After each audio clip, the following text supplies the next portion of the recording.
Is the United States really the most powerful nation, not just in the world, but in the history of the world?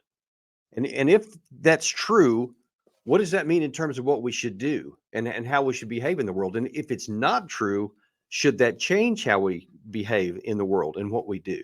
How does that affect American national interest, whether you believe it or whether you don't? Is it even important whether you believe it? Well, I think that it's very important that we understand accurately just how powerful we are and what limits to our power may exist, if anything. And how should that govern our behavior both internationally and domestically? These are more important answers that you may think. And the situation is a little bit more critical than it may appear at surface because of who actually holds that position. Last Sunday on 60 Minutes, Scott Pelley interviewed someone of some importance you may have heard from who actually said that. Here's how it went.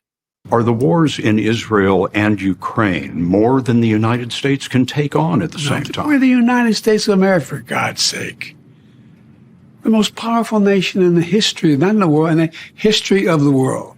The history of the world. We can take care of both of these and still maintain our overall international defense. Okay, there's a couple of things that trouble me about that. Now, the first one is just that probably what should be self-evident is just the arrogance of the statement. This just like saying, what do you mean, can we do something? Of course we can. We're America. We can do anything we want to because we're the most powerful nation. And then you have to add another layer in the history of the world. We're not that powerful. We're not the most powerful nation in the history of the world. And there are some limits to our power. To ignore that reality is troubling because that's the second thing that concerns me about that is if he actually believes that, that could lead him to making decisions that affect all of our lives that's based on a faulty assumption. First of all, this is not 1990. In 1992, 1993, we were arguably the most powerful nation on the planet. And you could have argued that at that moment in time, it was the most in terms of relative power in the world. Now, the Roman Empire kind of was pretty strong for quite a long time. So not sure that we're going to beat that tag. And there was some other empires in the world that were very powerful. And it's not really important whether we want to, rank them in the first or second or third or whatever. That's actually not that important. What's important for us right now is to recognize the true nature of our power.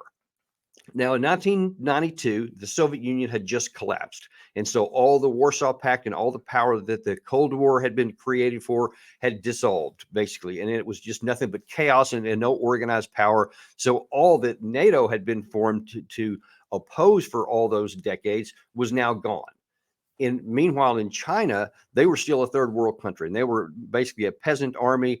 And it hadn't changed much in decades, since the 1950s, 1960s. And so they were no threat beyond their borders. And so in relative terms, the United States was obviously quite friendly with all of Europe. And then the potential two biggest adversaries were relatively weak or very weak. So in that moment, yes, we were. Problem is, it's not 1990 anymore. Now then, the situation is very different. Russia is no longer the horrible situation it was before. And of course, they still have the globe's largest nuclear arsenal. And especially China is not as weak as they were. They're now a rising power, second biggest economy in the world, and a growing military power that can project power into its region. So the United States, it's not that we've gotten weaker, but it's that other players are actually rising in capacity. And so we can't just do whatever we want all the time. And specifically to Pelley's question there, can we now begin adding more money and more weapons and more ammunition support for Israel as we continue to do the substantial amount of support that we've done for Ukraine for now into our 20th month? Now, the answer to that is no, we cannot. Because there are limits to our power. We're already running up against it. We've had many people warn, both in NATO and in the United States, that our ammunition stockpiles are dangerously low already. And the desire for Ukraine is more and more and more. Now you're adding in some of the similar categories, Israel. They're trying to get the same kind of thing. And there's no telling how long that war could go. I mean, we'll talk about that in additional deep dives. But that war is going to probably take a long time based on historical precedents of what Israel's trying to do in Gaza City. Now then you add on top of that what the United States is trying to add in the Indo-Pacific area in a potential clash with China, which of course I don't believe we should ever choose to fight China in a war over something like Taiwan. Unless we're attacked by China, we should not go to war with them. But certainly many think that we should, and there possibilities exist that we could, because we can't eliminate the possibility that China might preemptively attack someday.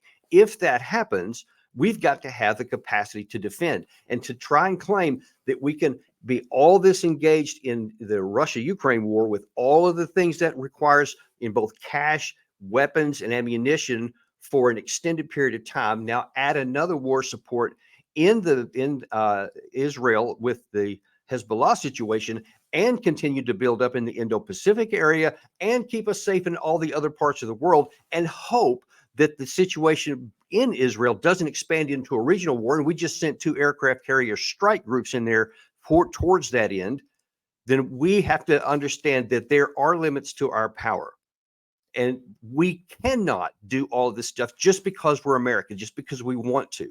There are limits to our power. It is foolish and potentially self-destructive if we continue acting on the belief that we literally can do anything everywhere all the time, however we want to, and no one can do anything about it. That's not accurate, because there are limits, and we have to do things differently. Look, America is very strong, and as long as we don't go seeking monsters to slay and fights to get into that we don't need to get into, we can defend ourselves indefinitely. We do have a very strong military. We've got the ability to project power around the world that's unmatched. Nobody else can do that. Not even China, definitely not Russia. We do have that capacity. That we have presence all over the place, the Middle East, the Indo-Pacific, Europe, South America, Africa. We've got power projection capabilities everywhere, and they are substantial. They are not, however, unlimited. There are definite limits to it. And as long as we have policies that recognize our genuine power, but don't go too far in believing we have more power than we do, then we're going to be fine. Our economic is going to be fine. Our national security is going to be fine. And we can go on living a great standard of living. But we have to be careful that arrogance and presumption doesn't make us falsely believe that we have more power than we do, and that we can do more things than we should be able to, things that are beyond what we need for our own national security and beyond our own economic prosperity. Those are the things that our government is supposed to ensure, not to be looking overseas for ways to project more power just because that's what some people want to do, especially if it puts us all in peril.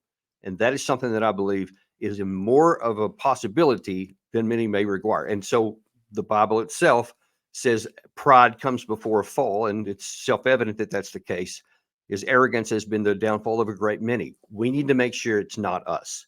Let's have a sober view, recognize our genuine capacity and our genuine power, but don't overemphasize it through arrogance and get ourselves overextended to the point to where one day we actually may stumble and fall. That's your deep dive for today. Thanks, and we'll see you next time.